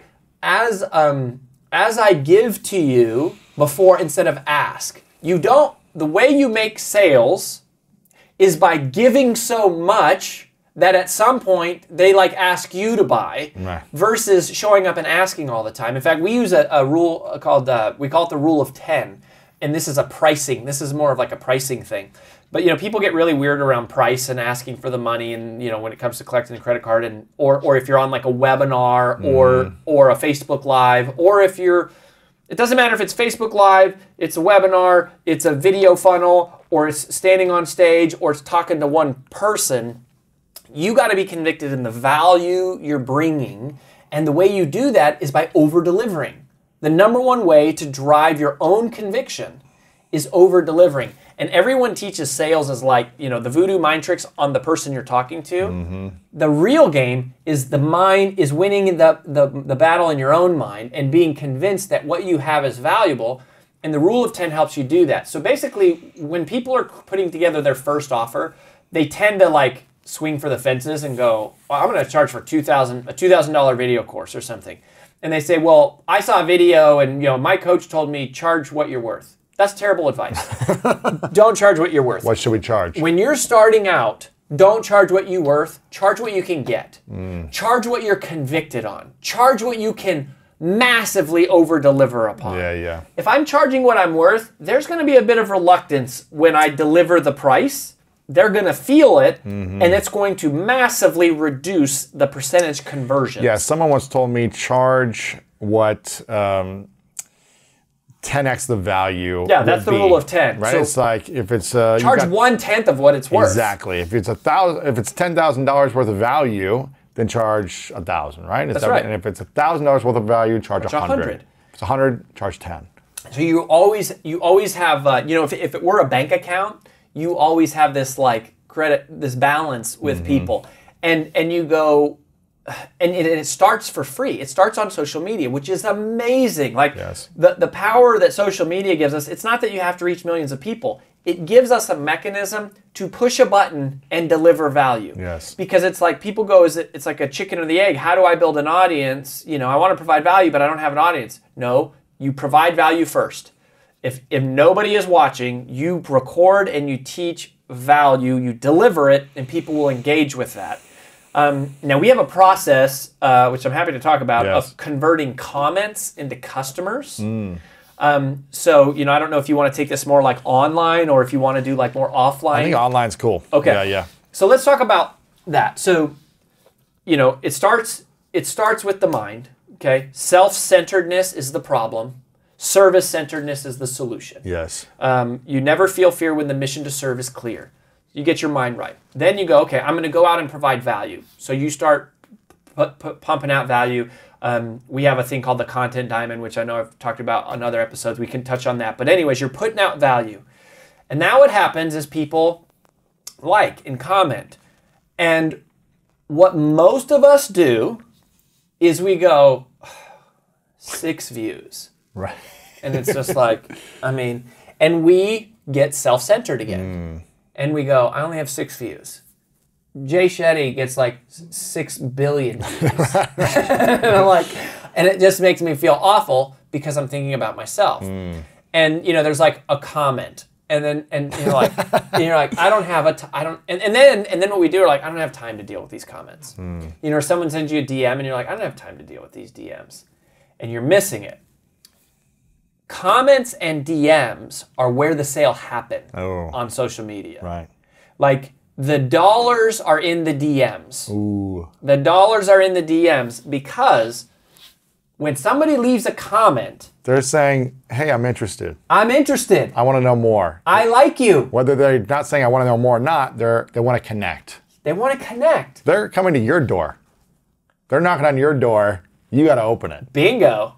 Yeah, that's a great way of thinking it. You're not going to their door. They've come to you. They have come to yours. And if you're too busy to interact with those people, don't be on social, period. Right. I mean, unless you're just doing the thing where you're going to do it for years and years and years, and one day you'll have more audience. But even it's like, if you want to really impact lives, impact lives. Like, that's what pisses me off is people are like, I want to impact lives. And it's like, great. Okay, let's put a video out there. Well, I don't have any followers. Well, I don't care. Like, I'm not getting paid to do it. Focus on one at a time. One person. You said you wanted to impact lives. Impact lives. There's no barrier to impacting lives. There's no barrier. It's easier than it has ever been in history to impact lives. You can do it with text. You can record and make it a podcast. You can do video. But you are a button from impacting. I want to change the world. Great. You're one button away. Get busy. Right? The truth is, we want to have millions of followers. We want to feel important. We want other people to respect us. And you go, let all that crap go. Just focus on what you originally said. Impact lives. And then, so we use a little formula here when someone comments. Usually we will try to move the conversation from comments into DMs. If it's a sales conversation, if it's just chatter, we'll do it in comments. But when you go, I want to convert comments into customers, you do that in the DMs. So you move them over to your DMs. Send me a DM or you message them. You message them and then you comment. You say, hey, thanks for this. I just sent you a DM. Now you might comment back on their comment related to what their comment was. And then you say, by the way, I sent you, check your DMs. I sent you a message. Okay. And then here's, we call this the 4 Fs. Super, super simple. Yep. Okay. So here's the 4 Fs. The first F is, how did you find me? And that's it. I just say, oh, Lewis, yeah, man, thanks for leaving a comment. How'd you find me? And they're going to say something, right? They're going to say, whatever, I saw you, or I don't know, I stumbled across it organically, or a hashtag I was following, or whatever, right? And it's like, cool. Right. Then the second F. The School of Greatness. Yeah, school. I mean, yeah, a lot of people find you if you get on the School of Greatness, that's for sure. And I'll say, what was your favorite part? Right? So, like, what was your favorite part of that video? So wherever they found you, I read your book, I saw this video, I read your blog, I saw you in an interview, I saw you speak somewhere, I saw your ad. I mean, if it's an ad, it's probably not the favorite part thing doesn't work. But usually, well, we said you're not running ads yet because you're just starting out. Yeah. So you just said, what was your favorite part? Or what's your favorite thing you've seen me teach, or what's your favorite thing to talk about, or even if you don't have that, you could say, what's your favorite thing to learn about? Which leads to the third F, which is, tell me about your future. Tell me about your future. So in other words, what are your goals? What are you working on? Like, before you try to sell somebody something, figure out what they care about. Yes. Spend time learning about them. Ask them, and this is what's so cool. And if there's one defining point about our sales philosophy, and I would say specifically AJ, so my wife, she's our CEO at Brand Builders Group. Her and I were business partners in our former venture. And she is the greatest salesperson that I've ever seen. And I mean, she outperformed 3-to-1 record-breaking salespeople in 100-year companies. And her and I have a defining philosophy about sales that has caused us to separate from other people and constructs. Because we believe that you should always win the relationship, even if you lose the sale. That's good. You should always win the relationship, even if you lose the sale. And if you focus on making sales, you're going to feel pressure. If you focus on building relationships, man, it's going to be great. Here's the other thing. If you focus on making sales, there's wins and losses. If you focus on building relationships, there's only wins. Yeah, the interesting point to that. the longer you've been adding value, whether it be online or offline or whatever, just in the world, without needing to win the sale, the longer you'll have the ability to have someone buy something from you later in your life. Yeah, I've had multiple people on webinars when I'll say, you know, how long have you known me for? I'll just ask people, how long have you known me for? And when did you first find out about me? And people will say, I watched your webinars back in 2009, 10, 11, 12, whatever it is. Awesome. And I'll always get a comment saying, I've never bought anything until now. Like, I've always just been a fan. I've always gotten great value. I've always learned and applied it, but I've never bought anything until now, until it was the right time for me. It was the right season, until I was ready for this, or until something you said clicked with me and I finally was like, okay, yeah, now I'll buy. But if I was just like, leave my life if you're not gonna buy something now, as opposed to saying, I'm here to add value. I want you to succeed whether you buy or not. But we can support you in this process from our application, from our service, whatever it might be, from our program. Yeah. We can support you if you're ready for it. And if not, then hey, we've got other great free content here for you as well. I think when you have that mindset, you win long term. You win. I mean, you're such a great example of that, and you have to be that. And people don't. It's just a win lose. It's a combative. You know, most people do combative selling, and it should be collaborative. It should be, you're just giving them, in this question, tell me about your future. What like your future goals, your future plans, your future dreams. What's so cool about that question is almost nobody ever asks you that question. Very few. Even when you meet a stranger, we always ask them, where are you from? Tell me about your past. What do you do? We ask them about their past and their present. Almost nobody ever asks us, what's your hope for your future? Yeah. What are you working on? What's your dream? Yeah. That's so inspiring, exciting, uplifting. And by the way, it's a great way to create a context for a sale to happen. Absolutely. Because if they say something, gosh, I really want a blank. If their answer to that question is something that you have done, or you have a service for, or you know something about, right? Like when somebody tells me I want to be a speaker, I want to be an author, I'm like, oh my gosh, can I change your life? I mean, I spent my life learning exactly a roadmap that you can follow, like a step-by-step for that dream to come true. And one of the things to add to that is if you can't sell them something, if they can't buy something from you or become a customer of yours through your products and services, I always try to ask people this question, like, what's your goal, what's your dream for this next 12 months or the next year, or whatever. And if I can't help them in any way through my business, I always want to become the champion of an introduction to them who could help them. Amen. And that could be an affiliate partner or not. It could be, well, I don't do this, but Rory's team does this extremely well. Let me connect you and he can accelerate this goal for you. But I've had that champion introduction mindset of like, let me just introduce you to the person who I know can help you. And that always pays dividends in the future as well. You may not get the sale, you may not sell them something, but you help them accomplish their goal and they'll always be grateful. And they trust you. And you know, more and more, this is interesting, even if you don't have a product to sell, you can earn referral fees. Absolutely. I mean, any of us can go to Amazon and sign up for a link to like have affiliate links for everything. And lots of people have, I mean, our whole business runs on referrals. We actually pay our clients to, if they introduce us to somebody and they sign up, we pay them. Right. And that's becoming really, really common. That's actually a great tool. Referral partner marketing, if it's not slimy, like you don't want it to be slimy. Again, another thing that's kind of similar in this vein is never compromise long-term reputation for short-term revenue. Don't compromise long-term reputation for short-term revenue. Yes. Just because I can increase my conversion rates by adding a widget that makes it look like there's a million people commenting even though there's not actually anybody there, you know, I'm not saying that's right or wrong. I'm saying you should think about that. You should make a decision consciously to go play the long game. Yes. Just play the long game, like you're saying. Even if you don't, I mean, we refer people to stuff that we don't have referral partners for all the time. Right. How can I help? And this is, you know, this is the problem is people go, how can I make money? Don't ask, how can I make money? Ask, how can I help? Yes. I'm telling you, if you ask, how can I help, you'll make a lot more money. If you ask, how can I make money? You may end up doing some things that are compromised. It's not that money's bad. I mean, we love money. Like, money is good. We're fans of money. We want lots of money. We're good at making money. We're good at making other people lots of money. We enjoy money.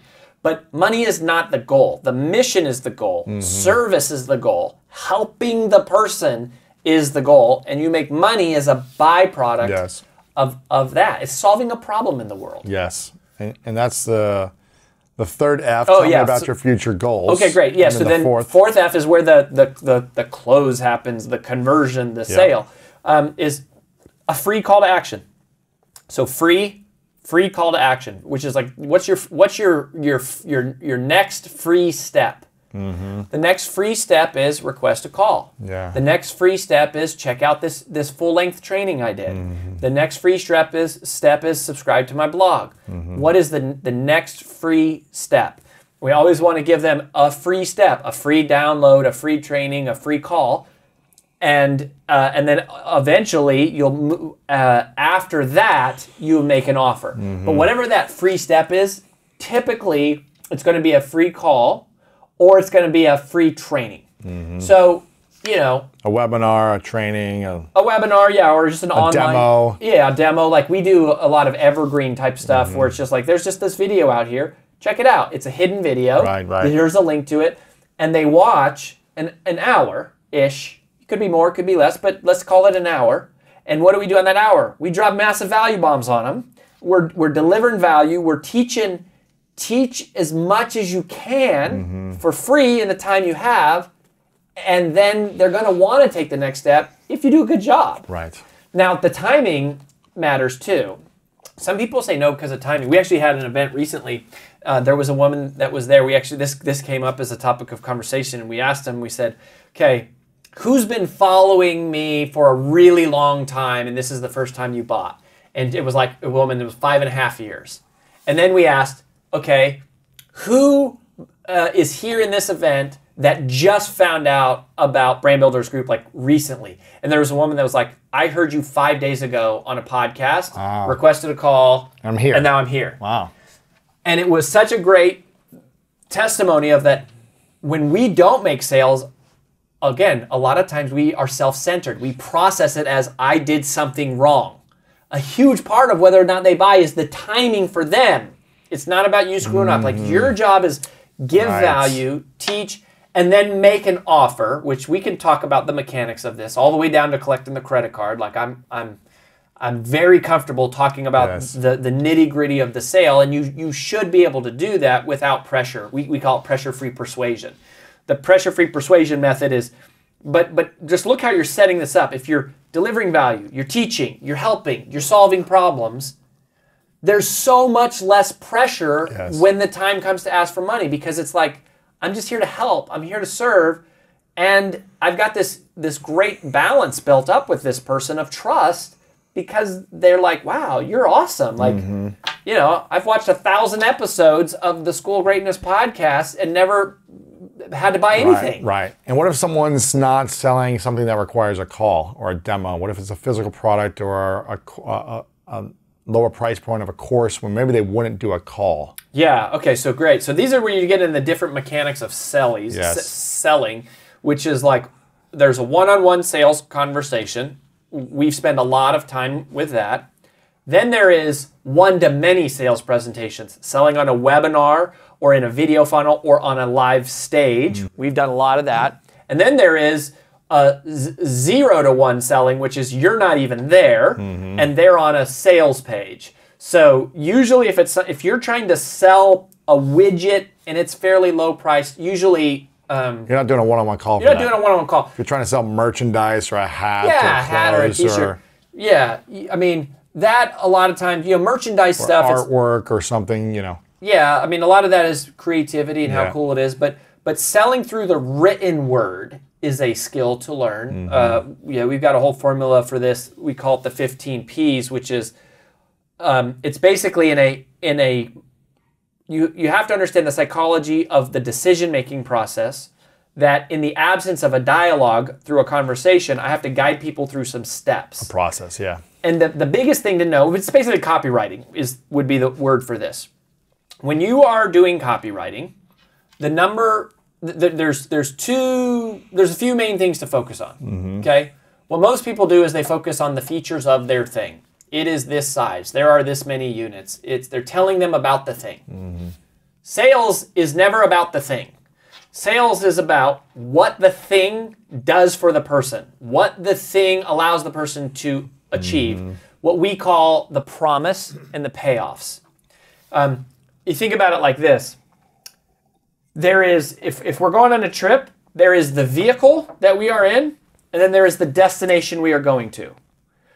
Copywriting specifically, and sales, but in specifically copywriting, the words that we use should be more about describing the destination than the vehicle. Interesting. Okay, so the vehicle is how I get there. You know, brand builders, we've got a curriculum that is a 4-phase process, and there's 12 courses that we move people through, right? And it's like, nobody really cares about that.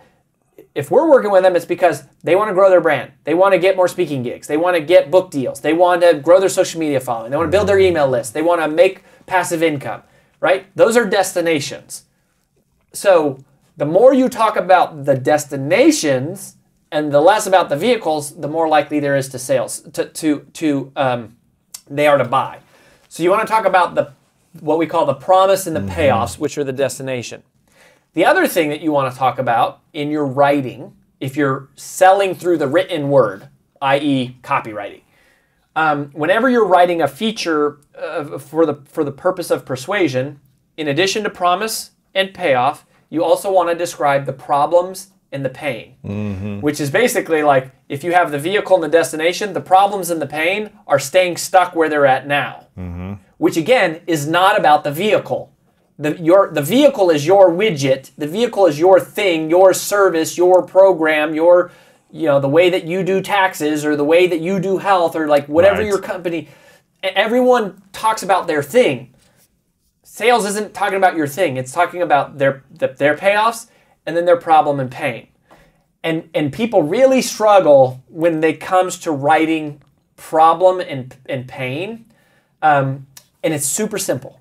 Here's how you write great pain language. Describe their life as it exists, a day in their life as it exists now in the absence of your solution. All right, so let's use personal brand since that's like what we do, right? I would say, payoffs, promise and payoffs. You want to get, a book deal, grow your following, book deal, online, passive income. Speak on stage. But every day you're frustrated because you're consumed spending hours on social media and no one is listening. You are frustrated trying to write email copy and to find the words to describe what you do so that people will buy. You are overwhelmed at all the different technology pieces you have to integrate together. You are concerned that your brand isn't unique from other people's brands in the marketplace and that no one's going to notice your stuff. You don't understand how to drive traffic to your website in a predictable way, right? And it's called pain because to the person that you are built to serve, when they hear it, they go, oh gosh, yes, oh, that's me, you get it, you get me. Like that is what I want, this is what I'm struggling with. And the more you can do that, here's what's amazing. The more accurately and viscerally you are in your ability to articulate the problem and pain, the more naturally and likely they are to trust you that you have the solution. Not because you have the perfect widget, but because you proved that you understand their pain. And if you understand their pain so well, we automatically assume you must also understand the way out. Right. Which in many cases is true. Yes. The more adept someone is at empathizing and understanding and articulating and expressing the frustrations that you are dealing with, it is likely because they have been there themselves, they've worked with a lot of people who have been there, and they have absolute clarity about what it takes to get out of that situation to get over here. But all of marketing, sales, getting people to buy is actually pretty simple. Where do you want to go? Where are you now? That gap is the sale. Yes. If I can get them to tell me where they want to go and the frustration they're experiencing now and trying to get there, they sell themselves. And in the 4F process, you're getting them to already share where they want to go. You're Bingo. already getting some of the data, the information. And then in the free call, you can start to ask them questions, I'm assuming, of what's keeping you from being there? What's the biggest challenge you're faced with from getting there right now? Yeah, see, the beauty about sales and a human conversation, sales, people have this all screwed up. Sales is not about being a smooth talker. It's about being a master listener. Yeah. In a sales conversation, I don't even have to tell you what your problems and pain are. I can ask you. And you'll tell me. I say, Lewis, what are you struggling with right now? What's the most frustrating thing you're experiencing? Where are you losing time? Where do you feel like you're underperforming? Where is your team not executing? Right. Literally, I don't have to say a thing. You say it. But if you're talking, you're also buying. Right. The more you're talking, the more likely you are to buy. Wow. And I don't do anything. I ask questions. Now, in copywriting, it's a little bit different because there's not a dialogue. So I have to create the dialogue on the page as if we were talking, which means I have to understand what's going on in their mind without being able to ask. So sales is way easier. Marketing, you actually have to or copywriting, you have to get really good and you have to really dial this in, but it's still not that hard. Describe their life, describe a day in their life as it exists in the absence of your solution. Yes. That's the pain. And then, by the way, when you get to the payoffs, all you do is the inverse of that.